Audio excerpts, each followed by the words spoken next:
자, 건축공학 기초실습 두 번째 시간 이어서 진행을 합니다. 건축 구조에 대한 소개 내용입니다.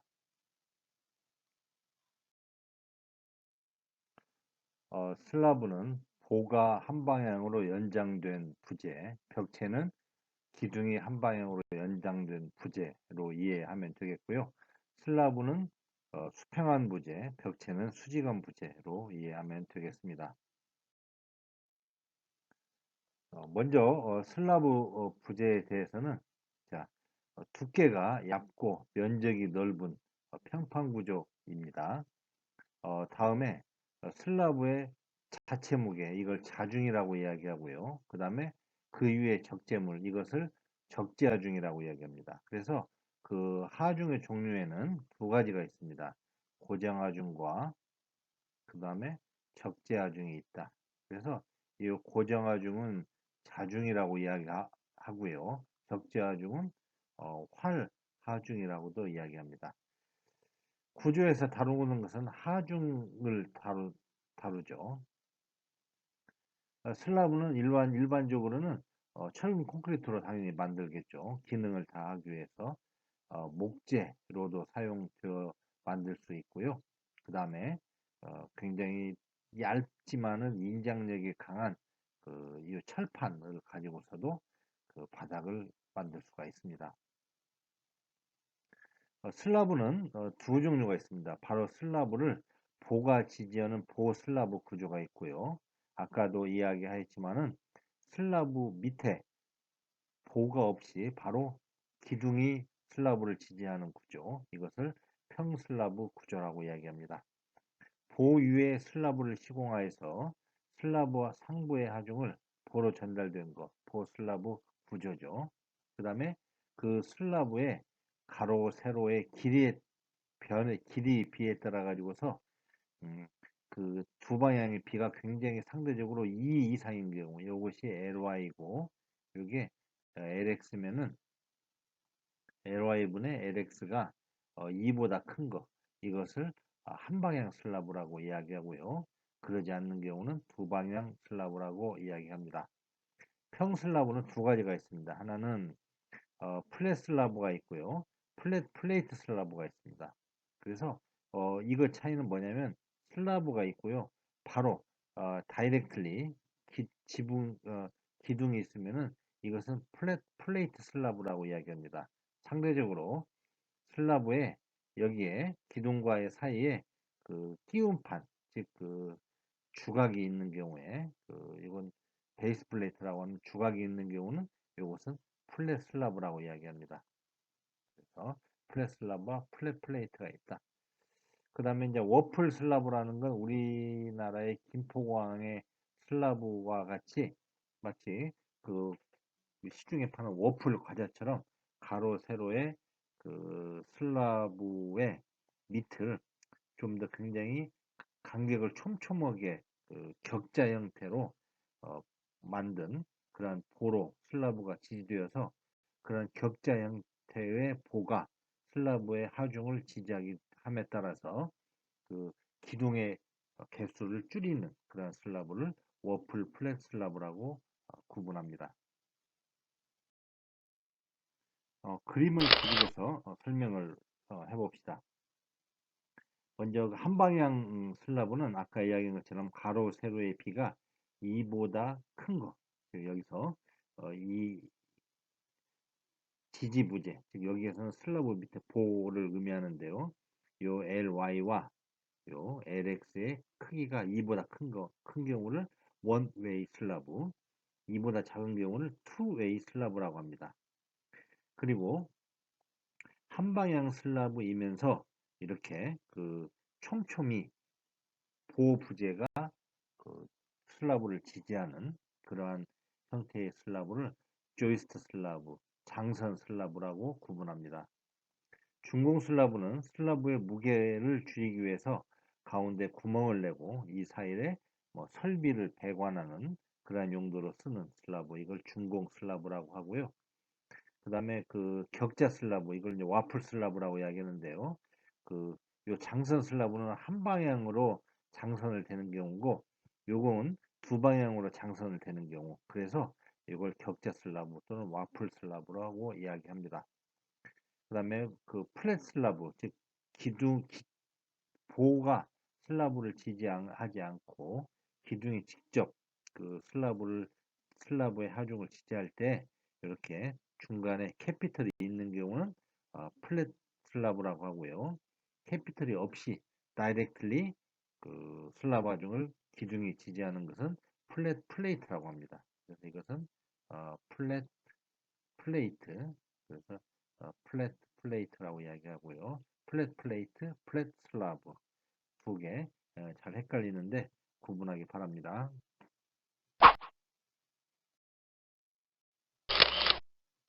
사진으로 한번 이렇게 보시죠. 그 첫 번째 그림은 여기에 보면은 그 기둥이 있습니다. 그리고 기둥이 있고 바로 슬라브가 놓여져 있는데요. 이것은 플랫 슬라브, 이건 플랫 플레이트.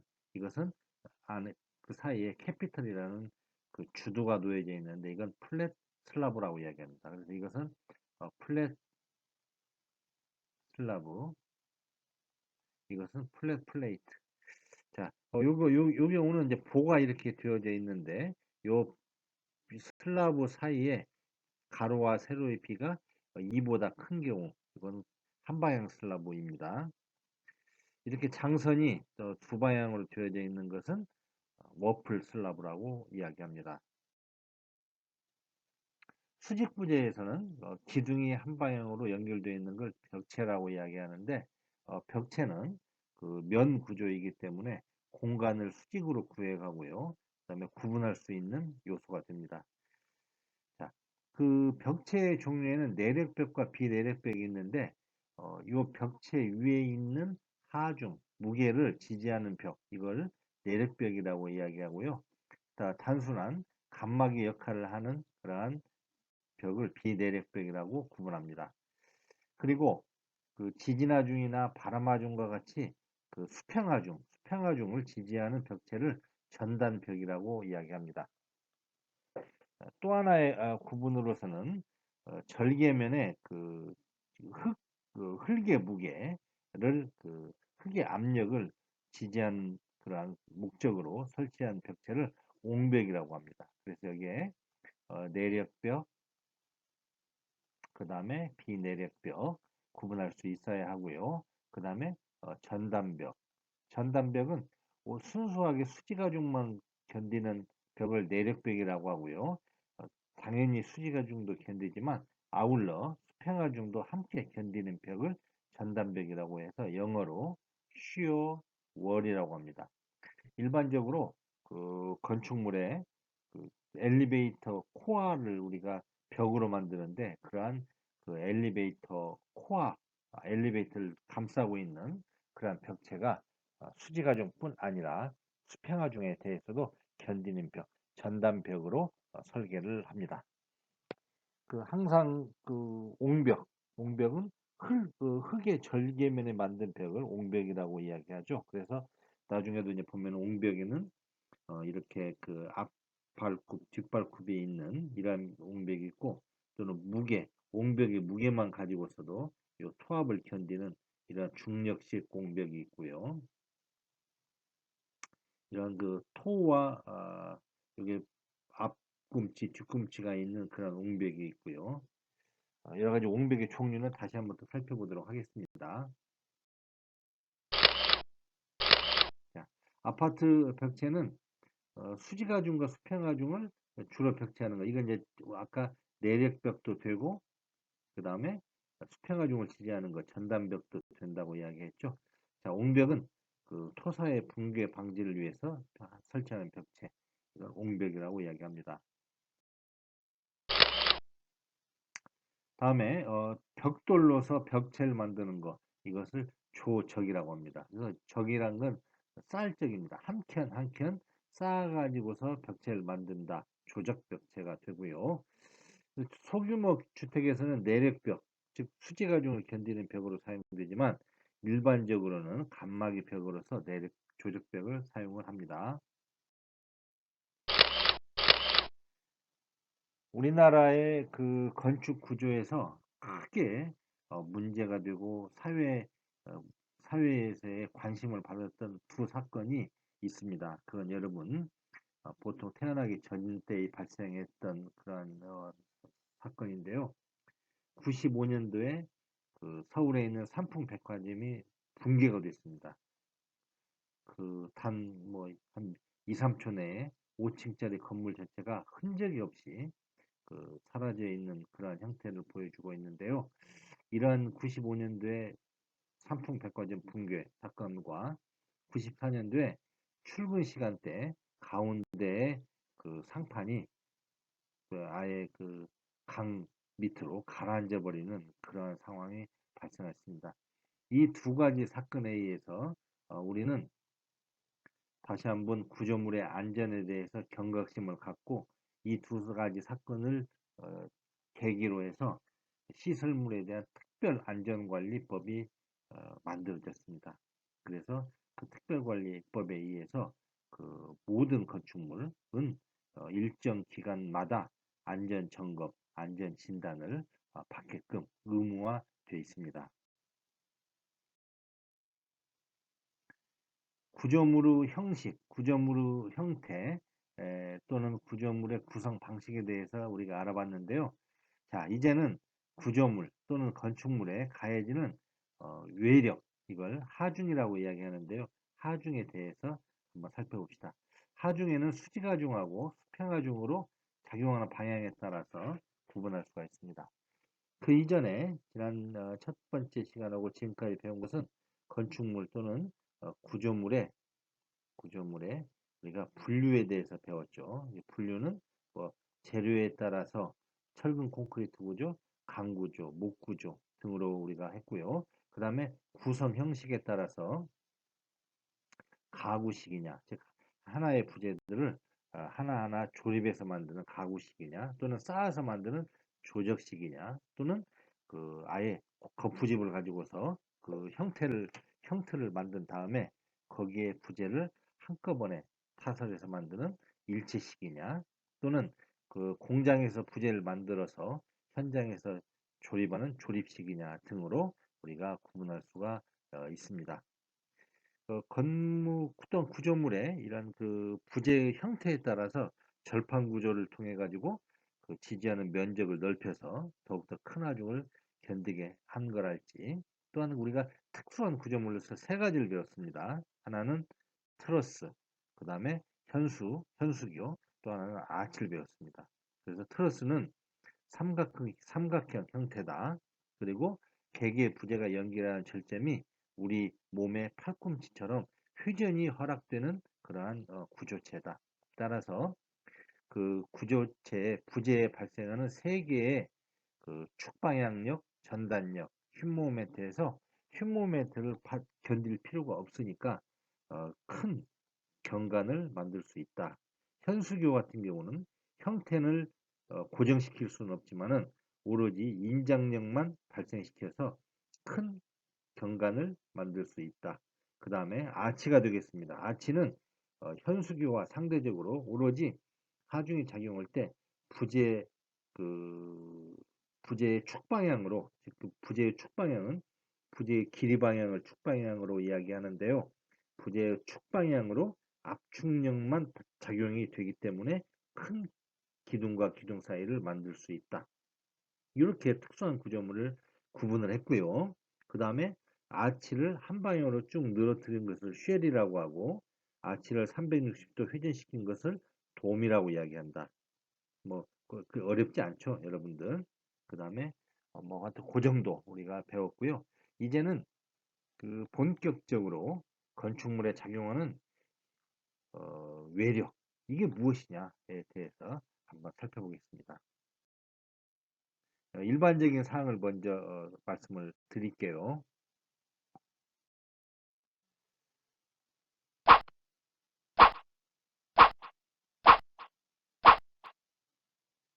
자, 그 하중을 아까도 한문으로 써봤는데요. 이 하자가 가해지다라고 해서 하자입니다. 그 다음에 중력할 때, 무게를 이야기할 때는 이 중자를 이렇게 씁니다. 그래서 하중이라고 이야기하고요. 영어로는 로드입니다. LOAD네요. LOAD, 로드 또는 로딩이라고 이야기합니다. 하중은 건축물 또는 구조물에 작용하는 외력, 즉 외력이나 또는 자중, 어, 이건 고정하중이라고 이야기합니다. 자, 작용 방향에 따라서 수직하중과 수평하중으로 구분할 수가 있죠.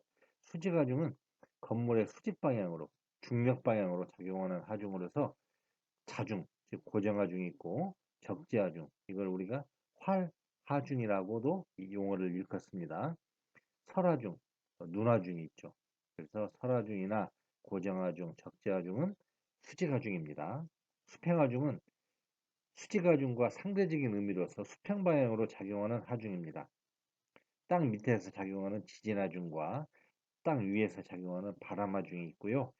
특별한 경우에 절개면에서 발생하는 흙의 압력, 이게 토압입니다. 흙토자에 그다음에 누르는 힘, 압이라고 해서 토압이라고 이야기합니다. 작용하는 그 시간이 기냐 짧냐에 따라서 장기하중, 단기하중으로 구분할 수가 있습니다. 시공 중에만 발생하는 하중을 시공하중이라고 구분을 합니다. 장기하중은 고정하중, 적재하중처럼 건물의 수명 동안 거의 지속적으로 작용한 하중을 장기하중이라고 하고, 단기하중은 일시적으로, 즉 템퍼러리로 작용하는 하중을 일컫습니다. 예를 들면 지진하중이나 풍하중, 설하중 등이 그 안에 포함이 됩니다. 시공 중에 적재물이나 장비 등에 의해서 임시로 작용하는 임시하중을 시공하중이라고 해서, 시공하중은 설계 단계에서 빠질 수가 있기 때문에 매우 위험하고, 따라서 시공 자체를 반드시 반영해서 건축물의 설계에 반영이 되어야 한다라는 거 여러분 명심할 필요가 있습니다. 밑에서 보면은 장기하중으로서 고정하중과 적재하중을 구분했고요. 단기하중으로서는 대만 지진의 피해 사례를 보여주는데 1층에 수직재가 아예 붕괴되어 가지고서 건물 전체가 꺼진 그런 상태가 되겠습니다. 단기하중으로 지진하중은 구분합니다.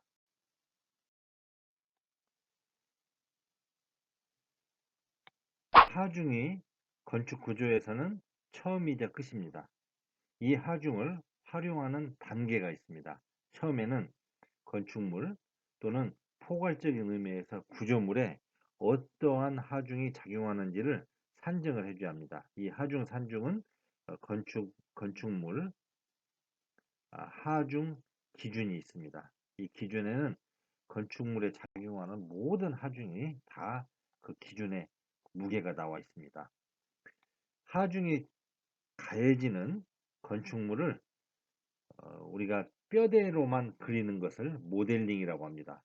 실제로는 3차원 구조물인데 3차원 구조물의 일부 이것저것이 달려져 있는 실제의 어떤 형태를 그 구조물에 하중이 작용할 때 그 하중에 의해서 구조물을 구성하고 있는 부재에 발생하는 내력, 단면력, 부재력을 계산하기 위해서 그 구조물의 개개의 부재들을 2차원 또는 좀 더 단순하게 만들어 줘야 합니다. 그러한 과정을 모델링 과정이라고 일컫습니다. 구조물에 하중이 가해지면은 구조 해석을 통해서 구조물을 구성하고 있는 부재의 부재력을 계산을 합니다. 구조 해석이라는 건 무엇이라고 하냐면은 구조물의 하중을 산정하고 구조물을 모델링하고 구조물을 구성하고 있는 부재의 부재력을 산정하는 과정을 구조 해석이라고 용어로 부르고요. 구조 해석에 의해서 나온 부재력을 건축물의 또는 구조물의 부재가 같도록 크기 또한 기둥과 기둥 사이 등을 결정하는 과정을 구조 설계라고 합니다. 그래서 이 설계 과정을 통해야만 부재의 사이즈, 크기와 그 다음에 부재의 길이 등이 이 구조 설계의 과정에서 결정이 됩니다. 구조 설계는 가장 첫 번째 화두는 안전입니다. 안전이 전부는 아니죠. 그 이유는 공학에서는 안전하지만 아울러서 경제적이어야 합니다. 비경제적이면서 안전한 구조 설계는 비합리적인 구조 설계라고 하기 때문에 우리는 항상 안전과 경제적인 두 가지의 목적을 달성하도록 노력을 해야 합니다. 그래서 정확한 구조 해석이 요구되고요. 이를 위해서는 하중에 대한 올바른 이해와 정확한 하중의 계산이 매우 중요합니다라고 되어져 있고요. 아무리 어려운 해석을 했다고 하더라도 가장 첫 단계인 하중을 산정할 때 틀리면은 의미가 없다라는 것을 당연한 이야기지만은 중요한 그 주제가 되겠습니다. 하중의 종류에는 고정하중 또는 자중이라고 이야기하고요. 적재하중, 활하중이라고 이야기합니다. 그다음에 지진하중, 풍하중. 자, 지하수가 있는 경우에는 수압이 작용을 하겠죠.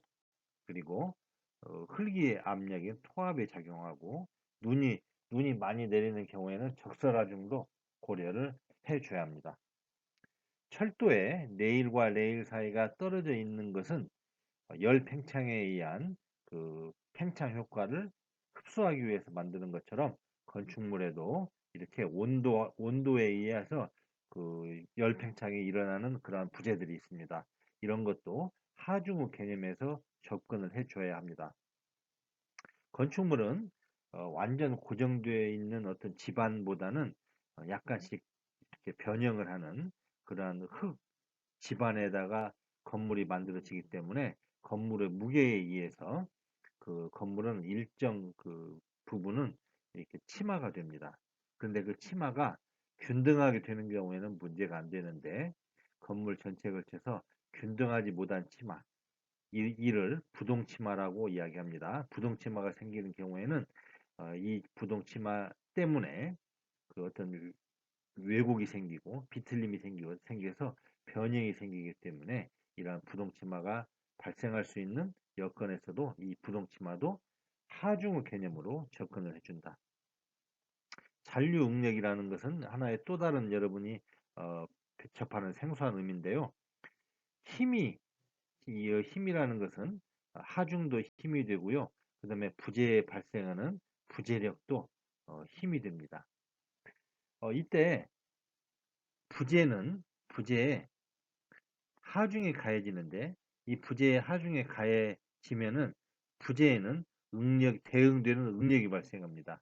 그런데 특별한 경우에는 하중이 발생하지 않는데 부재에는 응력이 발생되는 경우가 있습니다.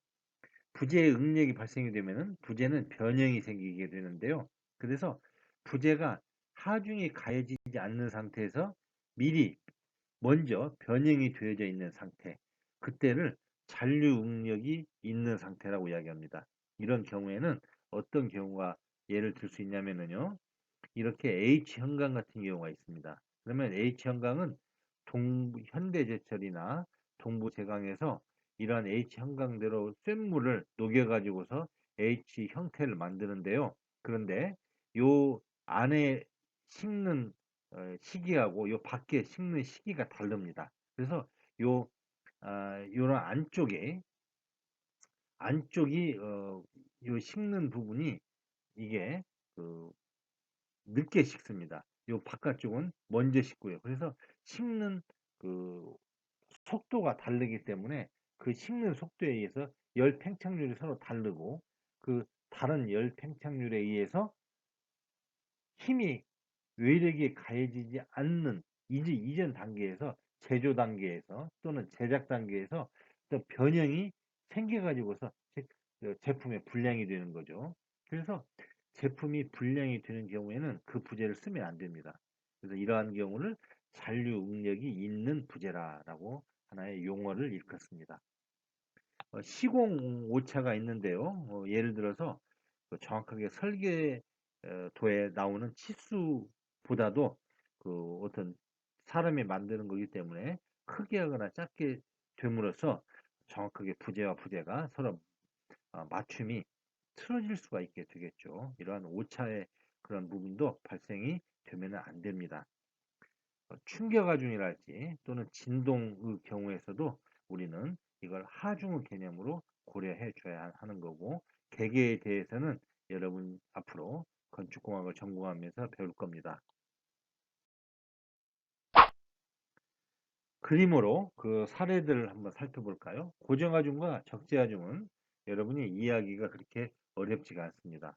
여기 보면은 기본적으로 아예 고정되어져서 움직이지 않는 하중은 고정하중이라고 이야기하고요. 이런 설비나 또는 가구와 같이 움직임이 가능한 그러한 하중을 적재하중이라고 이야기합니다. 그러면 애매한 경우가 있습니다. 이게 고정하중인지 이게 적재하중인지 그러한 경우에는 엔지니어의 판단에 의해서 그것을 반영해 주면 됩니다. 지진하중, 이건 단기하중으로 분리하고 또한 수평하중으로도 분류가 되어 있는데요. 굉장히 어, 임팩트가 강한 하중입니다. 그리고 이 하중에 의해서 우리나라는 다행스럽게 지진이 큰 지역은 아니지만 대만이나 일본 같은 경우에는 가장 크게 고려하는 게 요 내진이 됩니다. 특히 지진 하중의 방향은 왕복이기 때문에 파괴의 형태가 한 방향이 아니라 크로스 방향, 이렇게 크로스 방향으로 생겨서 그 파괴의 형태가 X자 형태가 많이 생기고요. 특히 우측 그림을 보면 위에 부분은 아무리 파괴가 안 됐다고 하더라도 아랫부분이 이렇게 주저앉는 경우에는 이 건물의 복원은 거의 불가능합니다. 그래서 지진 화중이 치는 경우에는 상당히 많은 인명 피해와 그다음에 재산상의 손실이 발생하는 그러한 파괴가 되겠습니다. 바람 화중에 대해서는요, 요 고층 건물에서의 요 특히 바람의 하중에 의한 그 변형은 실제 사람이 거주할 때 그 불쾌감을 느낄 정도의 그런 큰 변형이 발생을 합니다. 그리고 지진 하중은 건물이 밑으로 갈수록 커지는 거고, 상대적으로 바람은 요 위쪽으로 갈수록 그 바람의 세기가 커지는 거 두 개가 상대적이 됩니다. 그리고 이 바람에 의해서 멈추지 않고 서로가 왕복이 어떤 진동이 발생해서 이 건물 자체가 더욱더 이게 상당히 문제가 되는 그러한 문제가 발생할 수 있는 소지가 전혀 예기치 못하는 그러한 사례들도 여러 건이 있었습니다. 그 다음에 일반적인 그런 하중 이외에도 이렇게 그 온도가 되어서 팽창음으로써 이런 부재가 이쪽으로 이렇게 팽창이 됩니다. 그럼 팽창이 되면은 특히 이것 같은 경우는 온도 차이가 여기에 해가 비치는 경우는 온도가 크고 여기는 작기 때문에 이렇게 그 비틀림이 발생을 하게 되기 때문에 이런 경우에는 이런 간격을 좀 띄운다랄지 또는 그 요 절점들을 아까 이야기한 활절점으로 만든다랄지 등의 그런 그 구조적인 고려가 반드시 필요합니다. 그 사례가 우측에 이렇게 보여집니다. 이렇게 그 힌지, 그 우리 팔꿈치처럼 이렇게 힌지로 아예 그 보아 기둥을 붙이지 말고 띄운다랄지 그렇게 함으로써 변형을 흡수시키는 그러한 방법이 우리는 사용할 수가 있습니다.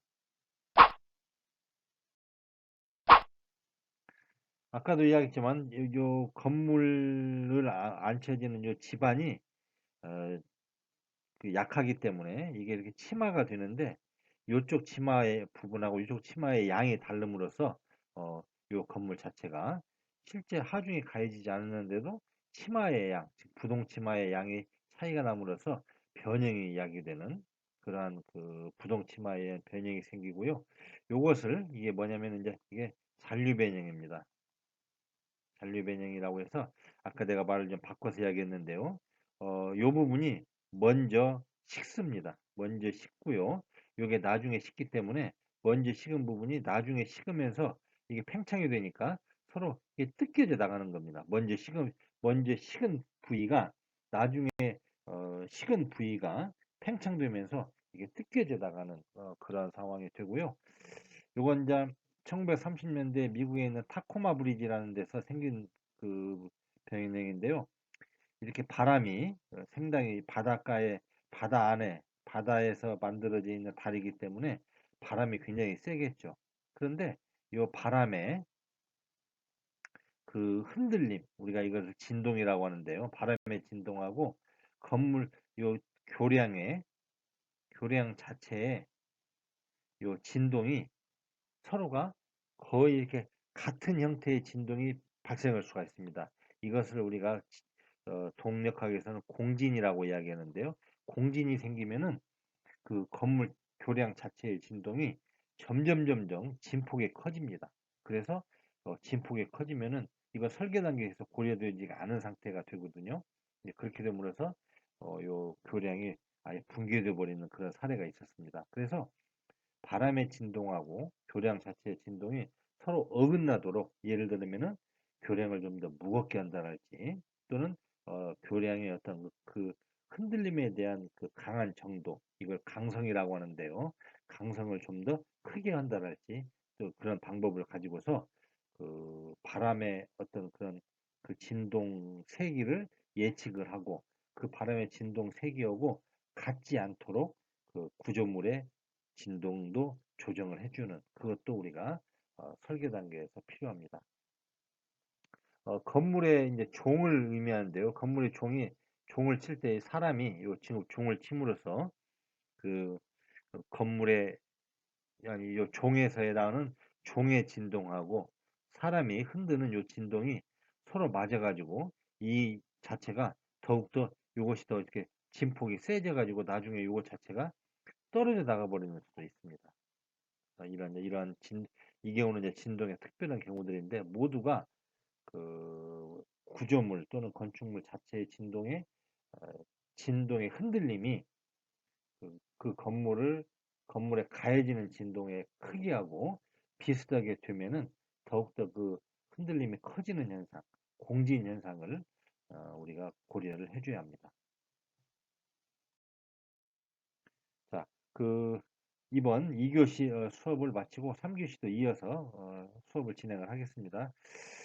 아무래도 이게 비대면이다 보니까 조금 이해가 안 되는 부분들이 있는데요. 이런 부분들은 여러분 항상 그 개인톡으로 물어보시고, 그 이전에도 구글로 이렇게 검색을 해보면은 아주 자세하게 제가 강의하는 내용들에 대해서 많이 나와 있습니다. 유튜브에도 많이 나와 있고요. 그래서 여러분 스스로의 그런 그 노력을 여러분께 당부를 드립니다.